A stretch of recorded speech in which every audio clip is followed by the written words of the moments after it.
Hey everyone, Elizabeth here. The Last Laugh delivers stories that leave you speechless. If you're here for it, hit subscribe and let's go. My name is Emma Rodriguez, and I'm 28 years old. I'm a psychiatric nurse at Boston General, and I'd spent the last 18 months working double shifts in the COVID unit, the psych ward, and anywhere else they needed bodies. This trip to visit my sister in Washington, D.C. was my first vacation in over a year. The Northeast Regional train was packed with Friday afternoon travelers, business people heading home, college students with overstuffed backpacks, families corralling restless children. I'd booked a coach seat in car 4, window seat, because I wanted to watch the autumn colors blur past while I finally read something that was end a patient chart. The conductor who checked my ticket was older, maybe late 50s, with steel gray hair and sharp blue eyes. His name tag read, Frank Morrison, 25 years service. He looked at my ticket, then at me, then back at the ticket. "Miss Rodriguez," he said quietly. "I need you to come with me." I pulled out my earbuds. "I'm sorry? There's been a change. You're being moved to first class. Car 1. I laughed. I didn't pay for first class. Complimentary upgrade. But his voice was tight, and his eyes kept darting toward the back of the train. "Please, gather your things. Before we go further, make sure you subscribe to the channel and comment where you're watching from. Look, I appreciate the offer, but I'm comfortable here. I don't need." He leaned down, his voice dropping to an urgent whisper. "You need to be in car 1. Now." "Why? What's wrong with this seat?" "Ma'am, please don't make this difficult." Something in his tone made my nurse instincts kick in. I'd learned to read people in the psych ward, the difference between someone being pushy and someone being genuinely afraid. Frank Morrison was afraid. "I'm fine where I am," I said slowly. "But thank you." His hand shot out and gripped my arm. Not hard enough to hurt, but firm enough to get my attention. "Your life depends on this. Move. Now." My heart started pounding. "Let go of me. Car 4 is not safe. I can't explain, but you need to trust me. Please." I yanked my arm free, my voice rising. I said let go. I don't know what kind of scam this is, but a woman across the aisle looked up from her phone, frowning. Other passengers were starting to notice the commotion. Frank stepped back, raising his hands. But as he did, he dropped something on my seat, a small folded piece of paper. "I apologize for the confusion, ma'am," he said loudly, professionally. "Enjoy your trip." He walked away quickly, moving toward the front of the car. My hands were shaking as I picked up the paper. I unfolded it carefully, glancing around to make sure no one was watching. The handwriting was hurried but legible. "Car 4 is targeted. Device under seat 23B. You're in 23A. Move to car 1 and lock your door. Federal agents on board." I looked at my ticket. Seat 23A. Window seat, just like I'd wanted. I looked at the seat next to me, 23B, currently empty. And I looked under it. There, zip-tied to the metal frame, was something that looked like a black box with wires and a small digital display. The numbers read, 3 hours 47 minutes and 22 seconds. Then 3 hours 47 minutes and 21 seconds. 3 hours 47 minutes and 20 seconds, it was counting down. I grabbed my bag so fast I nearly dropped it. My laptop, my book, my jacket, I shoved everything into my carry-on with shaking hands. The woman across the aisle was still watching me. "Everything okay?" she asked. "Fine. Just need to use the bathroom." I stood up, my legs unsteady, and walked toward the front of the car. I forced myself not to run. Not to look back at seat 23B and whatever was attached to its underside. 3 hours and 47 minutes. What happened in 3 hours and 47 minutes? The door between cars was heavy, and I had to pull hard to open it. The noise of the train was suddenly louder, wheels on tracks, wind rushing past. I stepped into the connecting area between car 4 and car 3, and that's when I saw him. Frank Morrison was waiting, his face grim. "You saw it. There's a bomb under my seat. We don't know what it is yet. But yes, probably." He grabbed my arm again, gentler this time. "Come with me. Now." We moved quickly through car 3, then car 2. Passengers looked up curiously as we passed, but Frank's uniform and authoritative manner kept anyone from questioning us.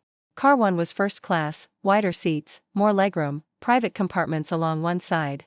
Frank opened the door to compartment 3 and practically pushed me inside. "Lock the door. Don't open it for anyone except me or someone who identifies themselves as federal law enforcement." "Wait, what about all those people in car 4? If there's a bomb, we're handling it. Stay here. Don't leave this compartment." He was gone before I could ask anything else, the door clicking shut behind him. I locked it with trembling fingers and sat down hard on the cushioned bench seat. The compartment was small but comfortable, 2 facing seats, a window, a sliding door. Private. Secure. But I couldn't stop thinking about all those people 3 cars back. The woman who'd asked if I was okay. The college students with their backpacks. Families with children. I pulled out my phone. No signal. We were passing through rural Connecticut, all hills and forest. Even if I could call 911, what would I say? There's a bomb on a moving train? Federal agents on board, Frank's note had said. That meant someone knew. Someone was already handling this. But why had they targeted my seat specifically? I was nobody, just a nurse going to visit her sister. I didn't have enemies. I didn't work with classified information. The most exciting thing in my life was switching from night shift to day shift. Unless, my mind raced back over the last few weeks. Had I seen something at the hospital? Treated someone dangerous?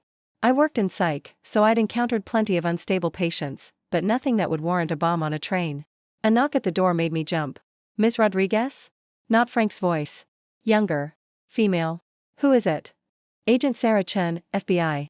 Conductor Morrison sent me. I need to speak with you. I looked through the small window in the door. A woman in her 30s, Asian, wearing jeans and a blazer. She held up a badge, FBI credentials with her photo. I unlocked the door and let her in, immediately locking it behind her. Are you okay? Agent Chen asked, her eyes scanning me professionally, checking for injuries, signs of shock. I'm fine. Terrified, but fine. What's happening? She sat down across from me, her expression serious. How much did Conductor Morrison tell you? That there's a device under seat 23B in car 4. That I was sitting in 23A. That I needed to move. That's accurate. We've been monitoring this train since it left Boston. We received intelligence 3 days ago that a domestic terrorist cell was planning an attack on Northeast Regional Service. We didn't know which train or when. So you've been watching all the trains? Every train on this route for the last 72 hours. This morning, our surveillance team identified 3 individuals who boarded in Boston and matched the profile we were given. They're in car 4. My stomach dropped. The bomb is in car 4 with them? Yes. And with approximately 60 other passengers. Agent Chen's jaw tightened. We can't evacuate without alerting the suspects.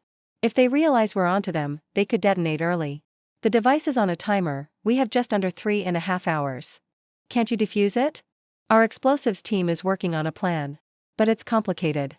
The device is sophisticated, and we can't access it without clearing that section of the car. Any unusual activity might spook the suspects.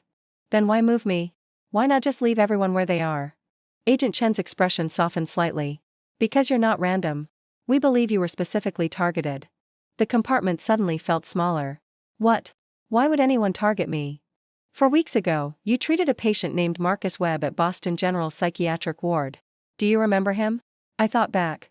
4 weeks ago, I'd had dozens of patients. But the name sounded familiar. Maybe? We get a lot of patients. Webb was admitted after a suicide attempt. You were his primary nurse for 3 days. Then I remembered. Young guy, early 20s, agitated and paranoid. He kept talking about his brother, about how he'd failed him.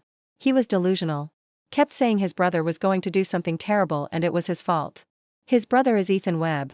Ring any bells? I shook my head. Ethan Webb is the leader of a domestic terrorist group called the Patriot Liberation Front. They're responsible for 4 bombings in the last 2 years, federal buildings, mostly. Marcus tried to kill himself because his brother convinced him to help with an attack, but Marcus couldn't go through with it. He tried to warn authorities, but no one took him seriously because of his mental health history. My hands had gone cold. I remember. He kept trying to tell the doctors something, but he was so disorganized in his thinking. We thought it was paranoid delusions. It wasn't. Marcus actually had critical information about PLF operations. But 3 days into his admission, he stopped talking completely. Catatonic. And then a week later, he was found dead in his room. Officially ruled as suicide by hanging. I heard about that. But I was off shift when it happened. We know. We also know that you filed a report expressing concern about Marcus's sudden deterioration. You documented that he seemed afraid of specific visitors, and you recommended a psychiatric hold and restricted visitation. I had done that. It was standard practice when a patient showed sudden changes. So your documentation is part of an active FBI investigation. We believe Marcus was murdered to keep him quiet. And we believe Ethan Webb has been monitoring everyone who had contact with his brother in those final days. Including you. The train swayed around a curve, and I gripped the edge of the seat to steady myself. He's targeting me because I was Marcus's nurse? Because your documentation raises questions about Marcus's death. If anyone ever looks closely at that case, your notes are evidence that Marcus was coherent enough to have valuable information. Ethan can't have that. So he put a bomb under my seat. We believe so. The explosive device in car 4 is positioned to cause maximum damage to seats 23A through 23D. You were the only person booked in that section. The seats around you were left mysteriously vacant. We think PLF members booked and then canceled them to create a kill zone. I felt sick. What about the other passengers in car 4? Collateral damage. Ethan Webb doesn't care about them. His goal is to eliminate you and send a message that no one who interfered with PLF operations is safe. A thought struck me. If he's targeting me specifically, and I'm not in that seat anymore, will he detonate early? Will he realize something's wrong? Agent Chen's silence was answer enough. Oh God. I made it worse by moving. No. You did exactly what Conductor Morrison told you to do. And now you're safe. But we do need to act quickly.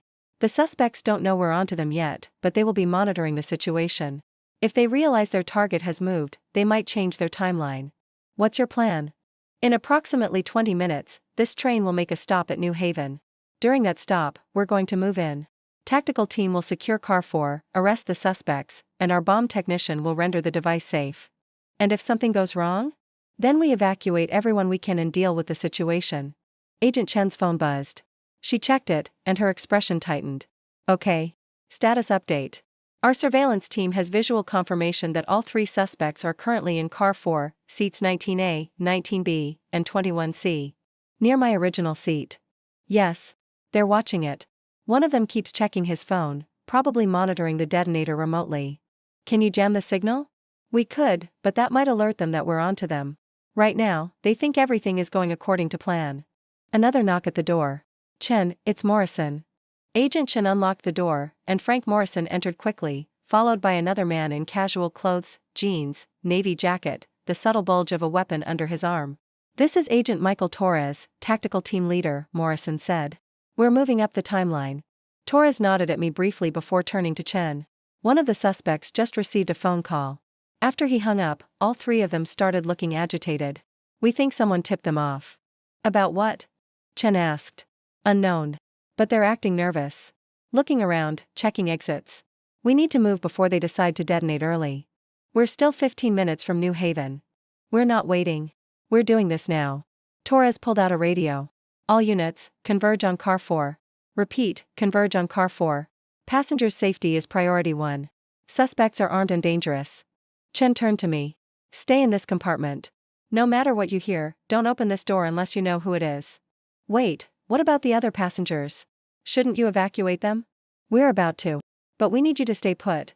If the suspects see people fleeing, they'll know we're onto them. Torres was already moving toward the door. Chen, you're with me. Morrison, stay with the civilian. And then they were gone, leaving me alone with Frank Morrison in the small first-class compartment. This is really happening, I said, my voice shaking. Frank sat down across from me, his weathered face calm. Yes, ma'am. But you're going to be okay. Those agents are the best at what they do. You knew, didn't you? From the beginning. That's why you tried to move me. FBI briefed all conductors 3 days ago. Showed us photos of the suspects, told us to watch for anything unusual. When I checked tickets in car 4 and saw 3 men matching the description sitting near a woman traveling alone, I knew. I contacted Agent Chen immediately, and she confirmed your identity. So you saved my life. I did my job. But yes. He smiled slightly. 25 years of checking tickets and dealing with difficult passengers. I figured that entitled me to one heroic moment. From somewhere behind us, toward the back of the train, came shouting. Then screaming. Frank's radio crackled. Suspects are moving. They're heading toward car 5. Repeat, suspects are moving. That's toward the back of the train, I said. Away from the bomb. Frank's face went pale. They're running. They know we're onto them. Gunshots. 3 rapid pops that even through the train walls and closed door were unmistakable. More screaming. The sound of people running. I stood up, my nurse instincts overriding my fear. People are hurt. I need to help. Absolutely not. You stay here. I'm a nurse. If someone's been shot. Ms. Rodriguez, those suspects are still active threats. You go out there, you become a target again. Another burst of gunfire. Closer this time. Frank pulled out his radio. This is Morrison in car 1. What's the situation? Static, then Agent Torres's voice. Suspects breached car 5. We have multiple civilian casualties. Repeat, multiple casualties. Bomb squad is working on the device in car 4. We need medical assistance. I grabbed my bag. That's me. I'm medical assistance. Emma, Ms. Rodriguez, you can't. People are dying.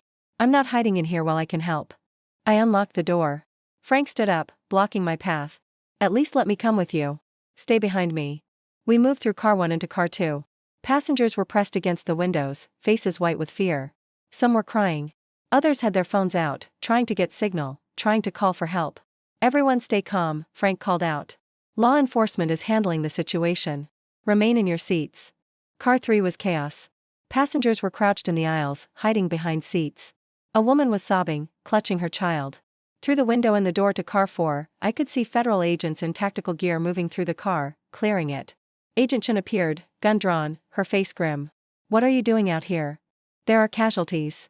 I'm a nurse. Car 5. 2 passengers hit, 1 agent down. Go. But stay low. Frank and I pushed through to car 5. The scene was carnage. Blood on the floor, on the seats. People screaming, crying. And there, slumped against the wall near the bathroom, was a man in tactical gear, Agent Torres. Blood spreading across his shoulder. I dropped to my knees beside him. Agent Torres? Can you hear me? His eyes opened, glazed with pain. Shoulder. Clean through, I think. Anyone have a first aid kit? I yelled. Towels? Anything? A passenger handed me a jacket. I pressed it against the wound, applying pressure. Torres hissed in pain but didn't pull away. The suspects? I asked. 2 in custody. Third one. He coughed. Third one's still loose. Has a detonator. Chen went after him. Where? Car 6. Frank was helping another passenger, an elderly man with a cut on his forehead from hitting the armrest when people stampeded. A young woman sat in a seat, rocking back and forth, her leg bleeding from what looked like a ricochet wound. I need to triage, I said to Frank. Watch Agent Torres. Keep pressure on this wound. He nodded, taking my place. I moved to the young woman. What's your name? Jessica. Her voice was barely a whisper. Jessica, I'm Emma. I'm a nurse. I'm going to help you. I examined her leg. The bullet had grazed her calf, painful and bloody but not life-threatening. You're going to be okay. This looks worse than it is. I tore strips from my jacket and made a makeshift bandage, wrapping it tightly around her calf. Keep pressure on this. Can you do that? She nodded, tears streaming down her face. Another passenger was hyperventilating, having a panic attack. I talked her through breathing exercises while checking for other injuries. Total count: Agent Torres with a shoulder wound, Jessica with a leg graze, the elderly man with a head laceration, and 3 others with minor injuries from the stampede. No one was critical. Everyone would survive if we could get them help soon. From car 6 came another gunshot. Then silence. Frank's radio crackled. Suspect 3 is down. Repeat, all suspects neutralized. Bomb squad, status? A different voice, device is stable. We've disrupted the timer mechanism. Safe to evacuate. Relief flooded through me so suddenly my knees almost buckled. It was over. Agent Chen emerged from car 6, her weapon holstered, her face splattered with what I hoped was someone else's blood. Clear. All 3 suspects in custody or neutralized. We need EMTs now. The train was already slowing, pulling into what looked like a small station, not New Haven, somewhere between stops. Emergency vehicles filled the parking lot, their lights flashing red and blue through the windows. EMTs flooded onto the train within minutes, taking over the casualties. I briefed them quickly on each patient's condition, then stepped back to let them work. My hands were shaking now, covered in Agent Torres's blood. A paramedic checked me over despite my protests. You're in shock. Sit down. I'm fine. Sit down. He guided me to a seat and wrapped a blanket around my shoulders. Deep breaths. You did good. Agent Chen found me 10 minutes later. She had a bandage on her arm, a cut from the confrontation in car 6, but otherwise looked unharmed. How's Torres? Stable. Shoulder wound, but the bullet went through clean. He'll need surgery, but he'll be fine. Thanks to you. She sat down heavily beside me. Hell of a day. The bomb? Disarmed. Sophisticated device, military-grade explosives, remote detonator, backup timer. If it had gone off, it would have taken out half the car. I thought about all those passengers in car 4. Families. College kids. People just trying to get home. How did the suspects know we were onto them? We're still investigating. Best guess is they had a lookout monitoring police channels. When we started moving tactical units into position, someone tipped them off. They panicked and tried to run. Where were they going? Nowhere. There's nowhere to run on a moving train. But panic makes people stupid. Chen rubbed her eyes tiredly. We arrested 2 of them. Ethan Webb, the leader, was the 3rd suspect. He tried to shoot his way out. Didn't work. Is he dead? No.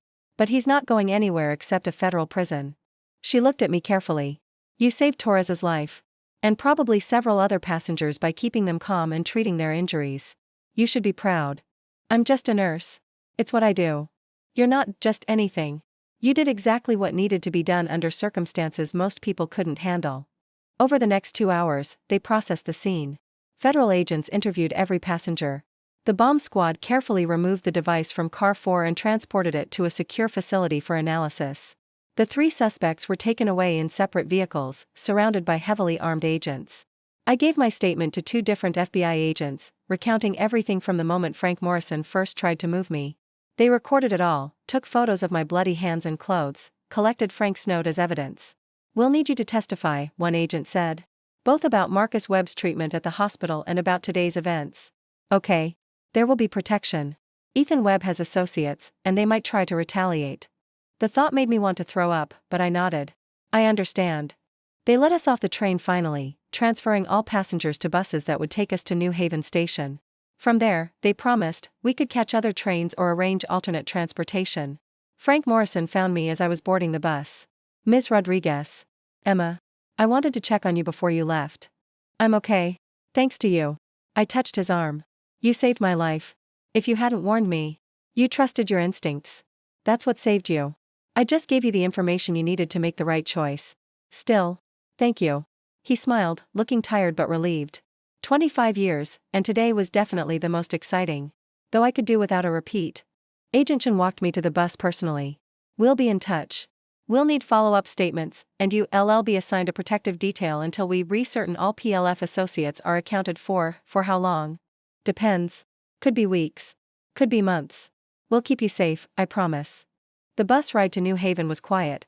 Passengers sat in stunned silence, processing what had happened. Some cried. Others stared blankly out windows. A few tried to call family members, voices shaking as they explained they were okay, they were safe, there had been an incident but they were fine. I called my sister from the station. Where are you? I've been calling, your train was supposed to arrive an hour ago. There was a delay. I'm okay, but, my voice cracked. What happened?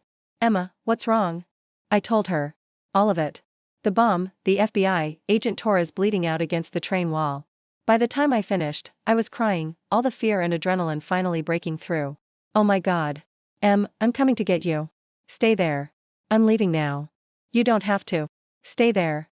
I'll be there in 2 hours. She made it in 90 minutes, breaking probably every speed limit. She found me in the station cafe, still wrapped in the paramedic's blanket, drinking terrible coffee I couldn't taste. She hugged me so hard I could barely breathe.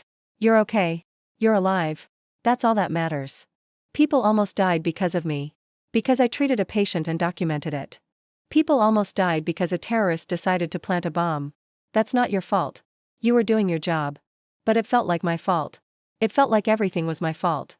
The FBI put me up in a safe house for 2 weeks, a nondescript apartment in Northern Virginia with a protective detail outside 24/7. They debriefed me extensively about Marcus Webb, about everything he'd said during his 3 days under my care. He tried to tell us, I said during one session, reading through my old nursing notes, he said, my brother is going to hurt people, and I should have stopped him, and they replanning something terrible. But he was so disorganized, so paranoid. We thought it was delusion. The FBI psychologist nodded sympathetically. You had no way of knowing. Psychiatric patients often make statements that sound paranoid but are actually based in reality. You can't act on every concerning statement. But I documented it. That counts for something, right? It counts for everything. Your documentation is helping us build a case against the entire Patriot Liberation Front network. Because you took Marcus seriously enough to write down his concerns, we have evidence of premeditation and conspiracy. They showed me photos of items recovered from Ethan Webb's apartment, bomb-making materials, weapons, manifestos, a hit list. My name was on that list, along with Marcus's psychiatrist, the hospital administrator, and 3 federal agents who'd questioned Ethan after a previous bombing. He was going to kill all of us? Eventually. You were first because you were easiest to track. Your schedule, your travel plans, he'd been monitoring you for weeks. The thought made my skin crawl. After 2 weeks, they determined it was safe enough for me to go home. Ethan Webb was in federal custody, his associates were either arrested or under surveillance, and the immediate threat was neutralized. But they assigned me a protective agent anyway, a woman named Kate Brennan who followed me everywhere. Grocery store, work, my sister's house. Always there, always watchful. How long? I asked her after the first week. Until the trial. Once Ethan Webb and his associates are convicted, the threat level drops significantly. And if they're not convicted? Kate's expression was grim. They will be. The evidence is overwhelming. Your testimony alone will seal the case. The trial was set for 6 months later. In the meantime, I went back to work at Boston General, back to the psych ward, back to patients who needed help, back to the job that had almost gotten me killed. My coworkers treated me like I was made of glass at first. Hushed voices, careful questions. Are you sure you're ready to come back? Do you want to talk about it? We can give you more time. But I didn't want more time. I wanted normal. I wanted routine. I wanted to help people without worrying that it would get me targeted by terrorists. 3 months after the train incident, Agent Chen called me. Wanted to give you an update. We've arrested 12 more PLF associates. The organization is effectively dismantled. You can breathe easier now. What about Marcus Webb's death? Was it really suicide? Silence on the other end. Then, no. We have evidence that Ethan orchestrated his brother's murder. Made it look like suicide to prevent Marcus from talking. There will be additional charges. He killed his own brother. Yes. Because Marcus tried to do the right thing. Chen's voice softened. Just like you did. The trial finally came. Federal courthouse in Boston, surrounded by security, protesters, media. I testified for 3 hours, answering questions about Marcus Webb's care, about my documentation, about his attempts to warn us. The defense attorney tried to paint me as unreliable, suggested my notes were inaccurate or exaggerated. But the prosecutor had my complete nursing record, time-stamped, detailed, contemporaneous notes that proved Marcus had been coherent and specific about his brother's plans.